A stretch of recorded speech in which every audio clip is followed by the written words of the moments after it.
नमस्कार। धर्म दिग्दर्शन चैनल में आप सभी का स्वागत है। मैं हूं ज्योतिषाचार्य पंडित सुदर्शन लव पांडे। मित्रों, आज कुछ विशेष विषय पर चर्चा करने हैं, क्योंकि बहुत कुछ लोग आजकल इतने भ्रम में पड़े हैं और विशेष करके हमारे बुंदेलखंड में मतलब उसका हद पार हो गया है। आप ये बात मान लीजिएगा, किसी भी चीज को किसी अन्य विषय के साथ जोड़कर देखना ये ठीक नहीं है। तो जैसे कि आज हम चर्चा करने जा रहे हैं पंचक। पंचक के बारे में इतना खौफ है कि हर कोई व्यक्ति कहीं गाड़ी खरीदने जा रहे थे, पंडित जी आज पंचक लगा है, गाड़ी खरीदे ना खरीदे। कोई मकान खरीदने जा रहा है तो आज पंचक लगा है, खरीदे ना खरीदे। कहीं हवन करने जा रहा है तो भी वो बोल रहा है कि आप पंचक करें ना, पंचक में हवन करें ना करें। फिर पंचक में क्या करना चाहिए? जो करना नहीं चाहिए वो करते हैं। हिंदू पंचांग के मतन के अनुसार 5 नक्षत्र को पंचक की मान्यता दी गई है, और वो ज्योतिष शास्त्र के अनुसार वो कैसा होता है, वो 5 नक्षत्र से पंचक कैसे बनता है। ज्योतिष शास्त्र के अनुसार जब चंद्रमा धनिष्ठा नक्षत्र के तृतीय चरण से सतविसा, पूर्वा भाद्रपदा, उत्तरा भाद्रपदा, रेवती, इन चारों चरणों में इन जो 5 नक्षत्र है, धनिष्ठा है ना, और सतविसा, पूर्व भाद्रपदा, उत्तर भाद्रपदा, रेवती, ये जो 4 नक्षत्र में जब वो भ्रमण करते हैं उस भ्रमण काल को पंचक काल कहते हैं। और इसी तरह चंद्रमा कुंभ और मीन राशि में ये भ्रमण को पंचक उत्पन्न होता है। तो पंचक ये 5 नक्षत्र में ही इसका प्रभाव है, और इसका ऐसा नहीं कि इसके हर कार्य में प्रभावकारी है। कई लोग कहते हैं कि नहीं, शुभ कर्म नहीं करना चाहिए। नहीं, आप कौन सा कर्म नहीं करना चाहिए और कौन सा नक्षत्र में किस प्रकार का भय होता है, इसका भी शास्त्र में वर्णन है। पंचक का जो पहला नक्षत्र है धनिष्ठा नक्षत्र में अग्नि का भय रहता है। अगर मान लीजिए पंचक धनिष्ठा नक्षत्र में हो, आपने जो निंदनीय कर्म उसमें पंचक रहित जो पंचक में नहीं करना चाहिए वो कर्म कर दिया है, तो उसमें क्या होगा? अग्नि का भय रहेगा। सतविसा नक्षत्र में अगर आपने पंचक लगा हो और जो कर्म नहीं करना चाहिए था आपने वो कर दिया है, तो वो कलह का भय रहेगा, कलह होगा। पूर्व भाद्र में रोग बढ़ाने का भय रहता है, और उत्तरा भाद्रपद में धन के रूप में दंडित किया जाता है। उस व्यक्ति को धन के माध्यम से कोई दंडित होता है, और रेवती नक्षत्र में धन का हानि होता है। ये 5 नक्षत्र युक्त पंचक में इन फल का भोगना व्यक्ति को पड़ता है। अब पंचक में जो 5 कर्म नहीं करना चाहिए क्या क्या है, ये बहुत जरूरी है, इसको आप सुन लीजिएगा। क्योंकि आजकल ऐसा हो गया, हर किसी बात को पंचक से जोड़ना गलत है। पंचक में मुहूर्त चिंतामणि के अनुसार ये कहता है, अग्नि चौर भयम रोग पीड़ा धन क्षति संग्रहे तृण काष्ठाराम कृते वस्वादि पंचके। अर्थात आप पंचक में 3 के काष्ठ का संग्रह करने से अग्नि भय, चोर भय, रोग भय, राज भय और धन का हानि होता है। तो पंचक में नहीं करना चाहिए क्या क्या है? लकड़ी एकत्रित नहीं करना चाहिए, जैसे पेड़ काटना या पेड़ लगाना भी, पेड़ काट के लकड़ी एकत्रित करना, वो पंचक में नहीं करना चाहिए। और मकान का छत नहीं डालना चाहिए, मकान का छत नहीं डालना चाहिए। और शव दाह संस्कार नहीं करना चाहिए। और पलंग या चारपाई, जैसे आपने जब बेड खरीद रहे हो, आप घर के लिए कोई डबल बेड ला रहे हो या कोई सिंगल बेड ला रहे हो, या चारपाई आपके पास है उसको बुनाई कर रहे हो, तो वो काम नहीं करना चाहिए। और 5वां है दक्षिण दिशा की ओर यात्रा नहीं करना चाहिए। ये 5 कर्म है। इन पंचक में यही 5 कर्म नहीं करना चाहिए, बाकी सब काम कर सकते हैं। लेकिन आजकल ऐसे हो गया है, किसी ने ऐसा भय डाल दिया है, हर किसी व्यक्ति पंचक को गलत दृष्टि से देखता है। अगर मान लीजिए आपने ऐसा काम कर दिया, पंचक लगा हो, तो उस समय क्या करना चाहिए? उस समय है कि आप किसी भी विधिवत किसी ब्राह्मणों को बुला के उन नक्षत्र में जो नक्षत्र में जिस कर्म आपने किया है, जो उसका परिणाम आने वाला है, उस परिणाम को निराकरण के लिए उस नक्षत्र की शांति के साथ पंचक शांति विधान करना चाहिए। जैसे कि मान लीजिए कुछ काम और कुछ करके भी उपाय कर सकते हैं। जैसे कि आप मान के चलो, यदि लकड़ी आपको लेना अनिवार्य है तो उस समय में पंचक जैस काल समाप्ति हो रहा हो, उस समय आप कर सकते हैं। यदि मकान का छत डालना अनिवार्य हो, दो जितने कारीगर लोगों को है, कुछ भेंट दान दे के, मिष्ठान दे के आप उनको संतुष्टि करके कर सकते हैं, लेकिन ये जरूरी नहीं कहा गया है, ये परिस्थिति के अनुसार कहा गया है। यदि आप पंचक काल में शवदाह तो करना पड़ेगा, कोई व्यक्ति चला गया तो इसके लिए 5 चिता कर जलाना चाहिए। कई लोग ऐसा भी करते हैं कि एक ही चिता में 5 पुतला डाल देते हैं। क्या ऐसा संभव है? नहीं है। अगर आप ऐसा करना, छोटी छोटी आप करके एक छोटी छोटी सी पुतलियां बना के या कुशा के माध्यम से बना के उनको 5 चिता के जैसे पंच विभाग में कर देना चाहिए।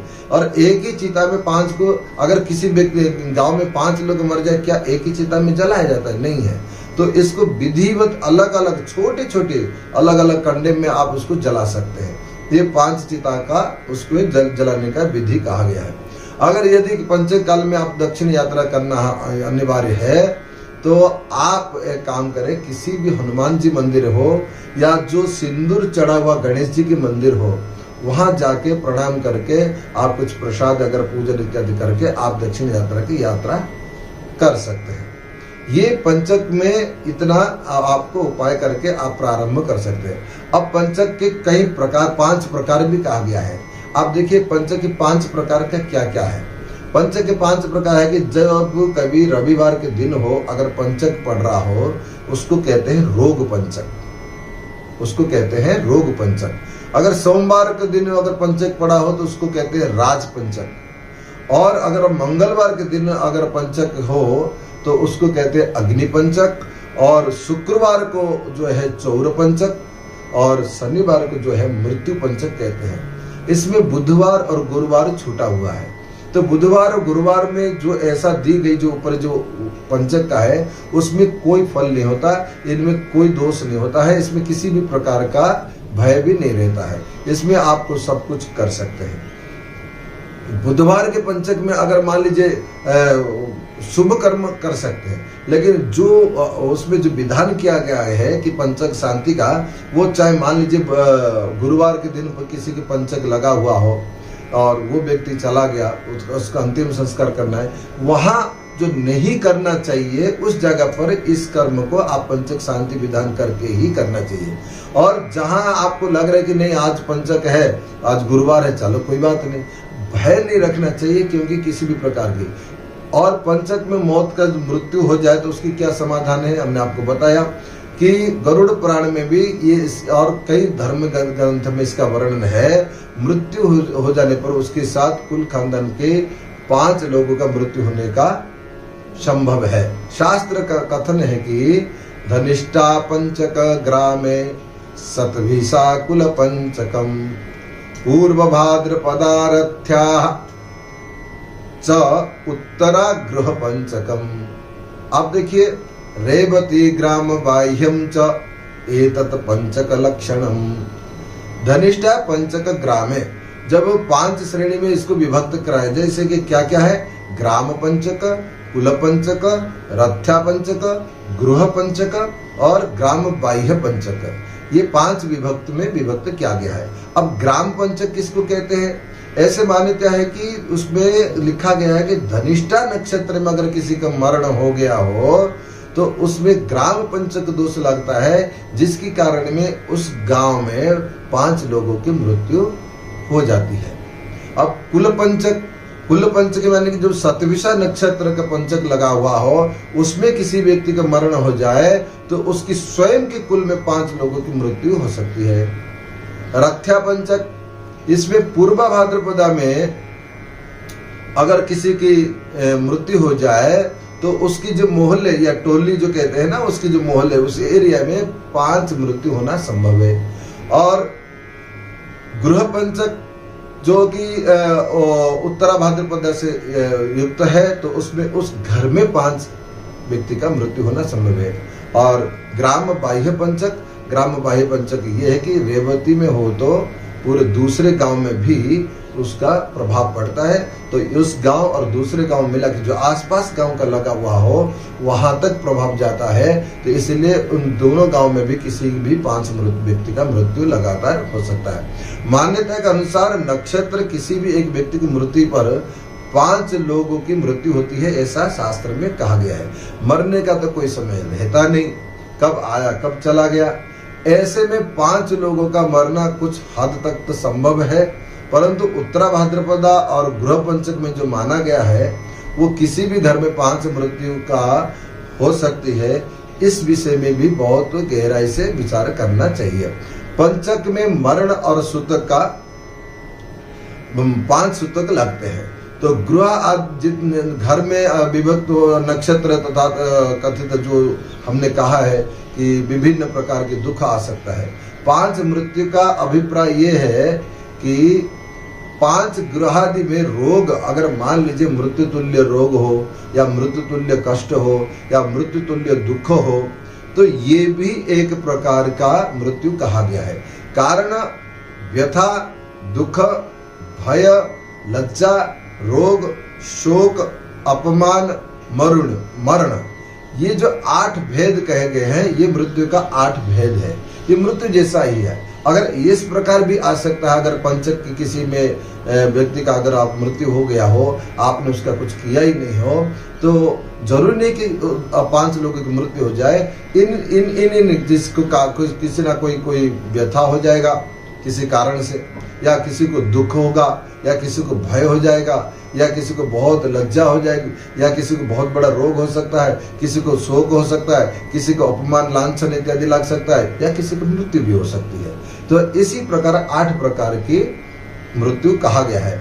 इसका मतलब ये जरूर नहीं कि 5 मृत्यु हो, इनमें से कोई भी एक 5 प्रकार की शोक, दुख, कष्ट इत्यादि हो सकता है। तो ऐसे स्थिति में पंचक का क्या उपाय करें?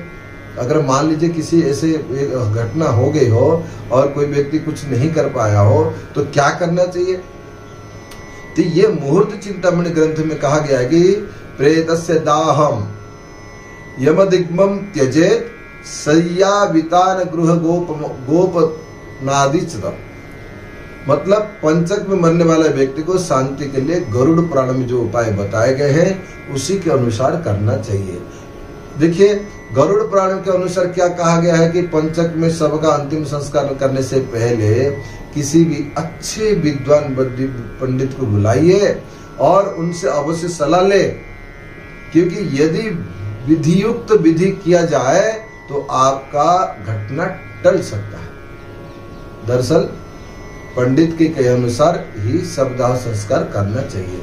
और इसके बाद शवदाह संस्कार होने के बाद गरुड़ पुराण में लिखा है और हमारे अनेक श्राद्ध ग्रंथ में भी लिखा है कि आप उसको अन्य संस्कार करने के बाद पंचक शांति विधान कहा गया है। उस पंचक शांति विधान किसी अच्छे जानकारी व्यक्ति, देखिए पितृकर्म, दाह संस्कर्म, श्राद्ध कर्म में पंडित का परीक्षा लेना जरूरी है। देवता कर्म में पंडित की परीक्षा आवश्यकता नहीं, ऐसा शास्त्र कथन है। अगर आप देवता कर्म में कोई गलती भी हो जाए, भूल चूक हो जाए, माफ है, लेकिन पितृ कर्म में किसी प्रकार गलती का माफ नहीं, इसीलिए क्षमा नहीं होता है। इसलिए आप पितृ कर्म में अवश्य पंडितों को परीक्षा करें, जानकारी करें कि ये कितना जानकारी कर सकता है, उसी के अनुसार आप ये पितृकर्म में पंचक शांति बहुत जरूरी है। पंचक शांति इतना खराब होता है, लेकिन अगर आप उसको विधिवत कर दिया जाए ये कोई खराब नहीं होता। दूसरा है कि गरुड़ पुराण में और भी है कि पंचक की मृत्यु हो जाए तो कुछ सावधानी भी बरतना चाहिए। हमने पहले बताया था कि सबसे पहले दाह संस्कार संबंधित नक्षत्र में ये मंत्र इसका आहुति दे दीजिए। जो जो नक्षत्र में मृत्यु हुआ उस नक्षत्र की शांति करिए। नियम पूर्वक अगर आप करेंगे, जो आहुति जो हवन तर्पण करेंगे उसके माध्यम से ये सारे कष्ट को दूरकरण किया जा सकता है। आप घबराइए मत। पंचक कोई बहुत बड़ा भय की बात नहीं है और ये हर किसी विषय के साथ ना जोड़े। आप शास्त्र मत के अनुसार चले।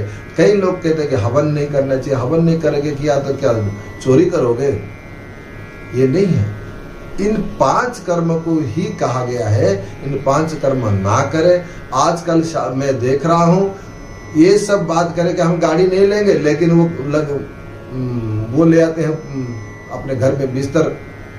तो ये सब देखना चाहिए। जो काम नहीं करना चाहिए वो हो जाता है और जो काम करना चाहिए वो नहीं कर रहे हैं। ऐसा नहीं है। आप विचार करें, ये शास्त्र मत के अनुसार, इसी के अनुसार आप पंचक को पालन करें।